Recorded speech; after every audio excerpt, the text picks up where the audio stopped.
Hello and welcome to the online classes for Kids Heaven Public School and from our NCRT First Flight book for grade 10, chapter 3, two stories about flying. We have two stories in this chapter. Part 1, the seagull, जिसमें एक छोटी सी पक्षी होती है, the seagull, जो डरती है उड़ने से लेकिन फाइनली उड़ती है, ठीक है, अपनी उड़ान ले लेती है, कॉन्फिडेंस लाके अपने अंदर. एंड जो सेकंड पार्ट है द ब्लैक एरोप्लेन, जिसमें एक पायलट अपना डकोटा एरोप्लेन उड़ा रहा होता है लेकिन काले बादलों में एंटर होने का रिस्क लेता है एंड देन सोचता है कि अब तो मैं गया, अब क्या होगा. पर उसकी जो इनर कंसाइंस होती है, ठीक है, अंदर से उसकी जो एक आत्मविश्वास होता है अपना, वो हिम्मत जुटाकर कोशिश करके क्रॉस कर लेता है. So today my dear students, हम द ब्लैक एरोप्लेन की exercise part study karenge. So let us begin without delaying. Okay, now a simple brief introduction as I have just given you. Now there is an important message in this story.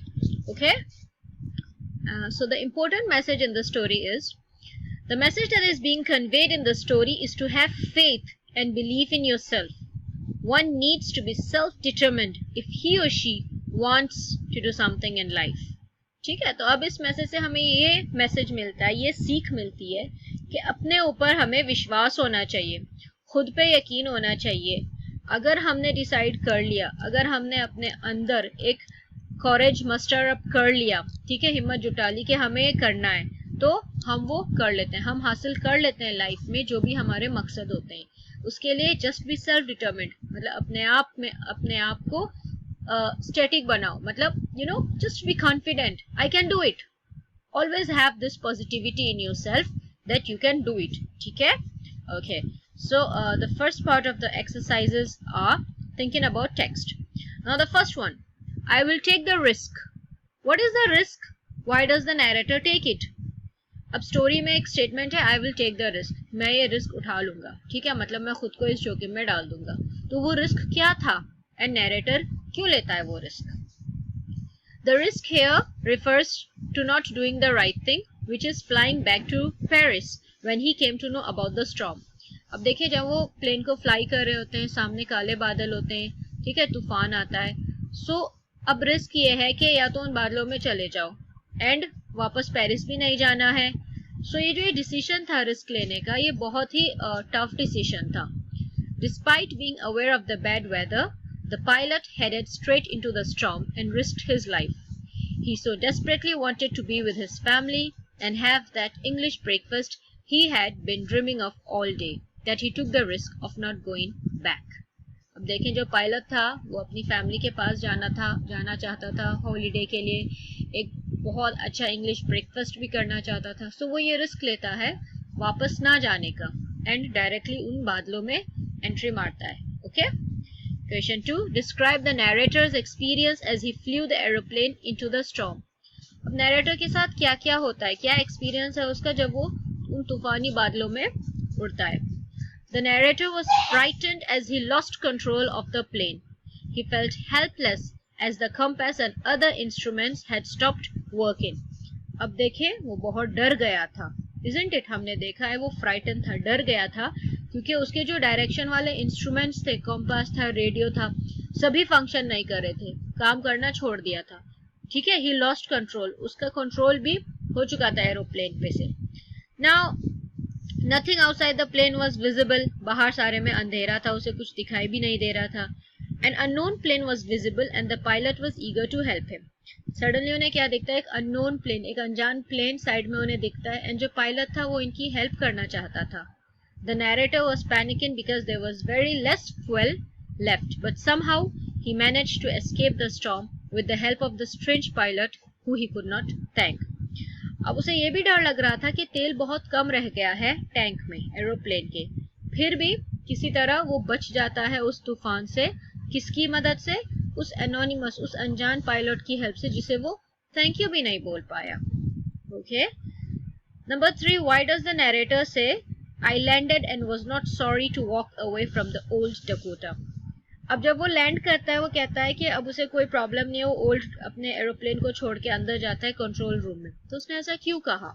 देखें, the narrator had landed at an unknown place as his compass and radar had stopped functioning in the storm.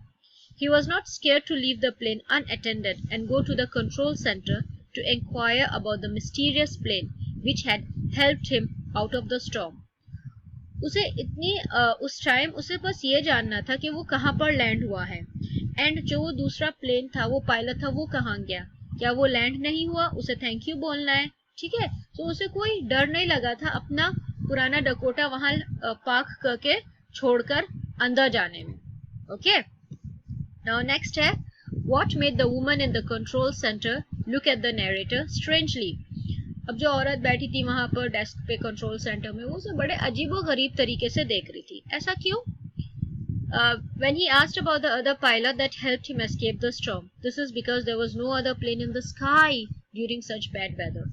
वो इसलिए उसे देख रही थी क्योंकि और कोई तो प्लेन था ही नहीं आसमान में, उस तूफानी मौसम में, उस वेदर में ये अकेला ही था। तो उसे अजीब लगा कि ये किसके बारे में पूछ रहा है, जबकि कोई और प्लेन था ही नहीं। Who do you think helped the narrator to reach safely? Discuss this among yourselves and give reasons for your answer. So, आपको क्या लगता है उसकी हेल्प किसने की थी? वो पायलट कौन था ब्लैक एरोप्लेन में? ये आप सब आपस में भी डिस्कस करें एंड मुझे अपने अपने आंसर्स जरूर लिख के भेजना।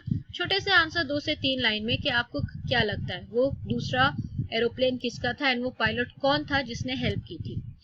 जो मुझे लगता है वो आंसर ये है, it was the pilot's own conscience which helped him out of the storm.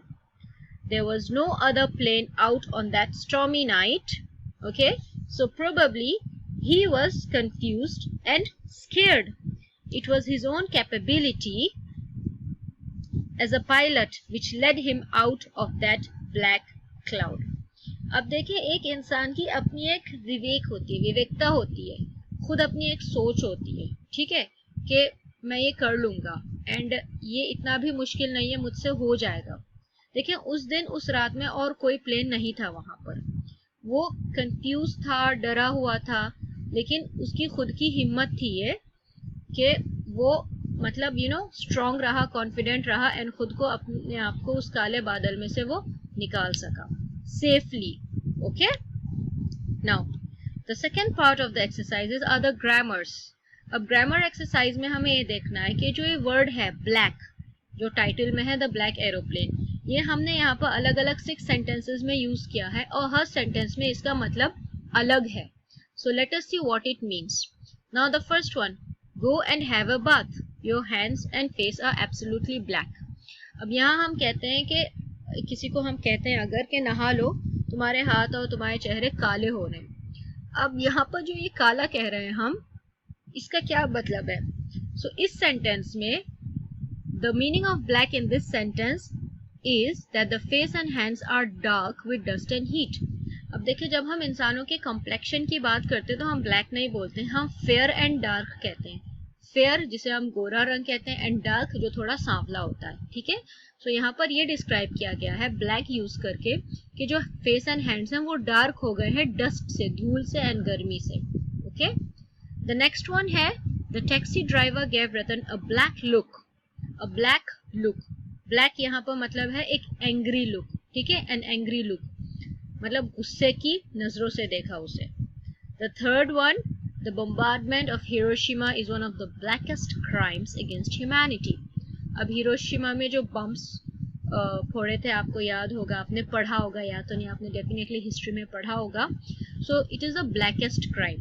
अब वो ब्लैक कलर का तो था नहीं क्राइम, लेकिन वो क्या था? डार्केस्ट एंड क्रूलेस्ट, ठीक है। अब देखें, जब बम ब्लास्ट हुआ था सारे में काला काला धुआं था, इसलिए हम उसे डार्क कहेंगे। एंड क्रूलेस्ट मतलब विकेड, जो बहुत बुरा होता है, जो किसी के साथ हम बहुत बुरा करते हैं। सो इंसानियत के खिलाफ वो एक बहुत ही गलत एंड बुरा एंड विकेड क्राइम था। The next one, very few people enjoyed Harold Pinter's black comedy. अब कॉमेडी क्या होती है? जो हंसी मजाक वाले प्रोग्राम्स होते हैं, ठीक है। लेकिन वो ब्लैक क्यों कहते हैं उसे? डार्क एंड ग्लूमी, ठीक है। डार्क क्योंकि मे बी उसमें कुछ इंटरेस्टिंग नहीं था, कुछ हंसी का ज्यादा था नहीं। ग्लूमी लाइक थोड़ा weakness and boring type of comedy. The next one, Sometimes shopkeepers store essential goods to create false scarcity and then sell these in black. ये बहुत कॉमन वर्ड है, हम अक्सर इसे देखते हैं, सुनते हैं कि कोई अपना सामान ब्लैक में बेच रहा है. ऑब्वियसली जब ब्लैक में सामान बेचते हैं तो मतलब उसका रेट जो होता है, उसका जो प्राइस होता है, डबल से भी ज्यादा कर देते हैं. ठीक है, जब कोई चीज मिल नहीं रही होती है, वो स्कार्स होती है, उसकी कमी होती है, तो शॉपकीपर्स जो है फिर उसे निकालते हैं, उसे हाई रेट में बेचते हैं. ठीक है, तो उसे हम कहते हैं ब्लैक में बेच रहे हैं. The last one, villagers had beaten the criminal black and blue. ठीक है, विलेजर जो थे गांव वालों ने क्रिमिनल को कोई गलत काम करने वाला होता है, ठीक है, जैसे कोई चोर हो, तो उसे पीटा था ब्लैक एंड ब्लू, काला या नीला कर दिया था. फिर इसका क्या मतलब है, मतलब उसे बहुत ज्यादा पीटा था, जैसे उसके ब्लोज मारे चेहरे पे तो जहाँ बहुत ज्यादा चोट लगती है वहां नील पड़ जाता है ना, तो हम उसे कहते हैं ब्लैक एंड ब्लू, मतलब बहुत पीटा था उसे. Okay, this was the grammar exercise. Finally there few essential vocabularies here, these are just few. अगर और कोई भी वर्ड आपको मिलता है जो आपकी समझ में नहीं आता है, प्लीज आप उसे फॉरवर्ड करें and I will help you out. So the first one, runway. अब रनवे ऐसे मैंने आपको बताया था, ठीक है, एक रोड होती है जो बनाई जाती है जहां से एरोप्लेन टेक ऑफ भी करता है एंड लैंड भी करता है. फ्राइटेंड, डर मतलब टेरिफाइड, बहुत डरा हुआ. फॉलोड, पीछे जाना. ठीक है, सो हमारा जो पायलट था उसने ब्लैक एरोप्लेन के पीछे गया था, उसे फॉलो किया था. ओबीडियंट, वन हु ओबेज, कहना मानने वाला. Glad, happy. Radar, a system for detecting the presence, direction, distance and speed of aircraft, ships and other objects by sending out pulses of radio waves which are reflected off the object back to the source. अब radar एक system होता है जिसमें हम ये सब detection करते हैं कि जैसे कि एरोप्लेन है वो किस डायरेक्शन में जा रहा है, उसका कितना डिस्टेंस से चला था, पहुंचने में कितना डिस्टेंस है, स्पीड क्या है उसकी. ठीक है, ये एयरक्राफ्ट्स के लिए भी होता है, मतलब एरोप्लेन्स के लिए भी होता है, पानी के जहाज के लिए भी होता है, या इस तरह के कोई भी जो हवा में हमारे ऑब्जेक्ट्स हैं या व्हीकल्स, सॉरी, जो हेलीकॉप्टर्स होते हैं या जो आर्मी वाले प्लेन्स होते हैं, इन सब के डिटेक्शंस के लिए यूज होता है. Then the last one, strangely, मतलब एक अजीब मैनर में, अजीब व गरीब में. Okay, so my dear students, this was the exercise about chapter number 3 part 2, the black aeroplane. I hope this is understood by you. If you do have any questions, please do ask me. Thank you.